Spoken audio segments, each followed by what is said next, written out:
Hello ladies, and welcome to episode 3 of the Christmas Inspiration series. Now in this episode we're really just speaking all about thoughtful gift recommendations, because Christmas is that season that we give gifts and that we also receive gifts. And a lot of people said to me, Lady Boda, help us. What can we give as gifts? What are some of the things we should think about as we are going into this season of gifting? So I'm going to share a few tips with you that you can think about as we're going into this gifting season, and then I will also share a few gift ideas with you for different categories of people, and then we'll wrap up today, and I hope that it will be helpful and of value to you. Now, the very first thing I want you to think about is think of the recipient. I know that's like a no-brainer, right? But a lot of the time when people are going shopping for gifts, we tend to think of ourselves as opposed to thinking of the person who the gift is actually meant for. What does it mean to think of the recipient? What do they like? What don't they like? What have you seen them use before? What types of colors are they interested in? Or have you seen them use? What type of colors tend to suit them? Right? What things have you heard them say? Oh, I wish I had ABC.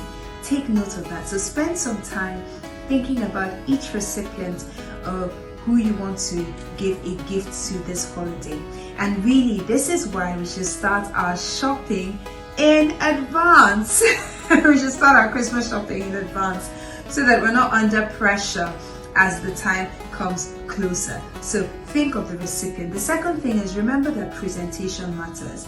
So while you're thinking of the recipient, while you're gathering together a list of what to do, how to do, what you're going to get for the person, how you're going to buy them this and that, how you're presenting it to them also matters. What gift wrap are you going to use? What gift bag are you going to use? Right? All these other types of things are really important for you to know in the gifting process. The gift is just beyond the item that you buy. I might want to gift you a book, for example, but the way that I would wrap the book, the way that I will present the book, elevates the whole experience of me just receiving a book. Okay, so think about the recipient. Remember that presentation is key. The third thing is that simple and thoughtful usually goes a long way. You might not have all the money in the world to buy the most expensive gift. However, you can always communicate your heart when you are giving a gift to somebody. That means being thoughtful, being kind, and truly wanting to showcase your love for the person that you're giving a gift to. So you shouldn't give gifts under duress or just because that's what they said we should do, right? But every gift that you give should come from a place of love, affection, honor, right? It's an elegant gifting principle. Love, affection, and honor should be what it is. So even if you're giving a pen, the way you wrap it, the way you present it, and give it to the person should showcase love, honor, and respect, right? The other thing I'll say is avoid regifting. And I know we do this a lot. You receive something, someone gives you a pen, you're like, what am I going to use a pen for? And so you gift it to friend number B. Now, if you have a very close-knit circle of friends, this could just backfire in amazing ways, because they'll be like, I don't know what I give to you, so and so type of thing. So avoid regifting as much as possible.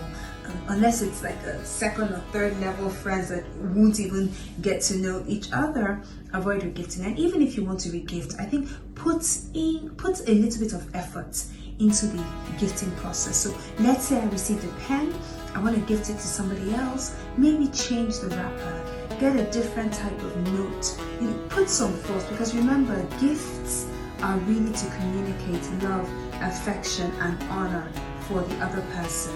So if we have to regift, no problem, but make the effort to change one or two things and really put your mind into what it is that you're gifting. This other one is a big one for me, and that's including notes.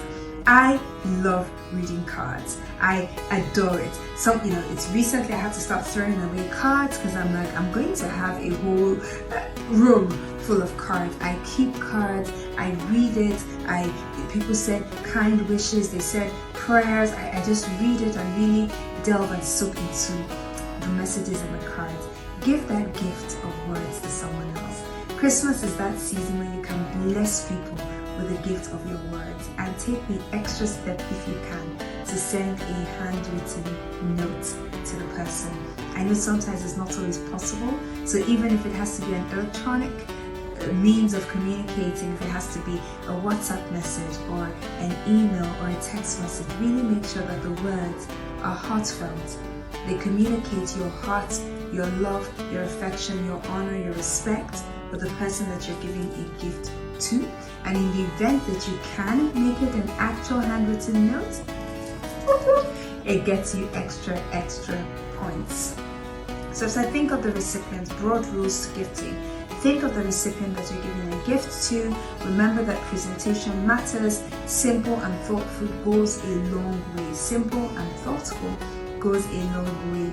Avoid regifting, and if you must regift, put some thought and effort into the process. And I've said include a note, preferably a handwritten note, when you are giving a gift. Now, on the flip side, we'll be receiving a lot of gifts this season as well. What I would say to you is, make sure you're acknowledging gifts in a timely manner. So you don't want to receive a gift around about Christmas and you're acknowledging it at the end of January, right? Make a note somewhere of all the gifts you've received and who sent you the gifts. So, John sent this gift, Paul sent this gift, whatever it is, make a list of those gifts that you've received and who sent you the gift, so that when you're sending your thank you notes, you can be specific and also communicate gratitude and honor and affection and love to the person who was kind enough to send you a gift. Now, on to gift ideas, suggestions. And I'm just gonna, a few things are gonna be popping up on your screen. I'm gonna give you 2 or 3 different options as to what you can give gifts for different people.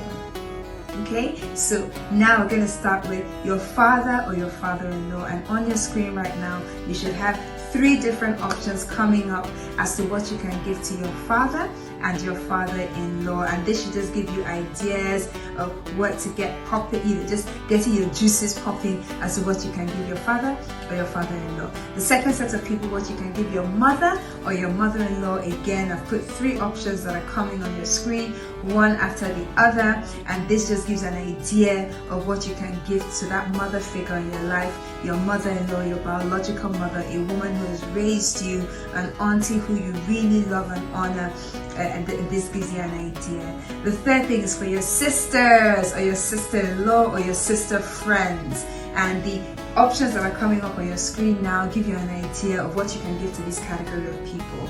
These are your women. They're your people who are in your corner. They have your back.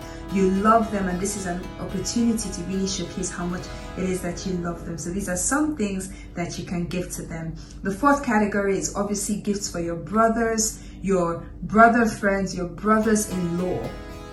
And these gifts really again just go to show the men who have your back, who are in your corner, who are your blood or related by new blood, by marriage or whatever it is, or just by the heart, right? These dudes get you, they love you, they honor you, they cover you, and these are some gifts that you can share or you can give them on this occasion. The fifth category of people are your grandparents, and if you are honored to have grandparents who are still living, it's so beautiful to give them some little token just to say how much you love, honor, respect, and are grateful for them. And that's what these gift categories are. They're little tokens, because what do you really want to give grandparents? Their values can be different. They've reached a stage in life where they're just asking different questions and they have different priorities. So the thought behind your gift really, really matters. Another set is colleagues. What can you give people that you work with, who you're also friends with, or in the event that you have a secret Santa in your office, right? Secret Santa, a gift exchange program in your office. These are some gifts that would help you gift your colleagues in a nice, warm way. Another set are your spiritual leaders, those who lead you spiritually. What can you give to them? And these set of gifts are also things that would help you as you are giving the gift to your spiritual leaders. And the final thing, as I mentioned, is children. Now, if you're anything like me, I have 3 nieces. I have godchildren all over the place, and Christmas is a beautiful time to just send something to say I love you, I'm thinking of you, and I'm really glad I have you in my life, right? So what's coming up on the screen now are different suggestions of what you can gift female kids, male kids, nieces and nephews, godchildren, whatever it is. It just gives you a different selection of things to give to them according to their age categories. And when all else fails, if you're thinking, Lady Budam, this just seems like a lot of time, a lot of energy, and I don't know if I have that to put into it, you can use a gifting service. Now, there are a number of people that this is what they do. They send you a questionnaire about the recipient, and then they curate different gift options according to your budget, and they deliver to the recipient on your behalf. So there's so many of them. You can reach out to and just say, this is what I need for the holiday season. How can you help me? I hope this has been helpful to you. I hope these tips that I've shared and some of the recommendations I've given will help you give better gifts, more impactful and thoughtful gifts this season. Now, that's it from me for today, and I will see you in the next episode. Have a great evening.